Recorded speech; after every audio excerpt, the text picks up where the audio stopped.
அனைவருக்கும் வணக்கம். அடுத்த கணக்கு பார்த்திங்கன்னா k belongs to n, அதாவது k வந்து n இருக்குது. என்னங்கிறது ஒரு நேச்சுரல் நம்பர் அப்படின்னு சொல்லியிருக்காங்க.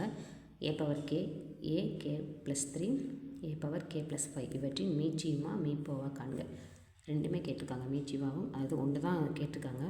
நான் ரெண்டுமே எழுதியிருக்கேன், மீப்பேவாவும் பார்க்கலாம், மீச்சியுமாவும் பார்க்கலாம். இப்போ ஏ வந்து நேச்சுரல் நம்பர்னு சொல்லிட்டாங்க, அதனால் கேக்கு வந்து 1 2 3 வேல்யூ அப்ளை பண்ணி பார்க்கலாம். ஸோ ஃபஸ்ட்டு வந்து கொடுத்துருக்கதை எழுதிக்கலாம். a power k, k + 3, k + 5. So first 1 apply பண்ணலாம். 1 + 3 4, 1 + 5 6. ஸோ ஃபஸ்ட்டு வந்து என்ன கேட்டிருக்காங்கன்னா மீச்சியமான்னு கேட்டிருக்காங்க. மீச்சியமானா என்னென்னா எல்சிஎம் எடுக்க போகிறோம். எல்சிஎம் எடுக்கணும் அப்படின்னா நம்ம இருக்கிறதுலே ஹையஸ்ட் எதுவோ அதை தான் பார்த்துக்கணும். இதில் பவரில் எது அதிகமாக இருக்குது அப்படின்னு பார்த்தீங்கன்னா அது a பவர் 6 தான் அதிகமாக இருக்குது. a பவர் 6ங்கிறது எதுக்குரியதுன்னா a பவர் k + 5க்குரியது.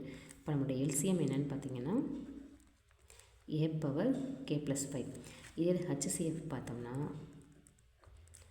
HCF பார்க்குறது இருக்கிறதுலே பவர் வந்து கம்மியாக இருக்கிறது தான் வந்து HCF. அதாவது எல் லோன்னு வச்சுக்கோங்க. எல் கேட்டால் ஹச் எடுக்கணும், ஹையஸ்ட் எடுக்கணும். ஹச் கேட்டால் லோயஸ்ட் எடுக்கணும். ஸோ எல் கேட்டனால ஹையஸ்ட் எடுத்திருக்கோம். இப்போ ஹச் கேட்டதுனால லோயஸ்ட் எடுக்க போகிறோம். லோயஸ்ட் வந்தீங்கன்னா அந்த பவரில் 1 இருக்குதான். ஸோ அதுக்குரிய இது பார்த்திங்கன்னா a பவர் k. ஸோ நமக்கு எல்சிஎம் கேட்டாங்கன்னா a பவர் k + 5, HCFன்னு கேட்டாங்கன்னா a பவர் k. எது கேட்குறாங்களோ அதுக்கு ஆப்போசிட்டாக எடுத்துக்கணும். அவ்வளோதான். தேங்க்யூ.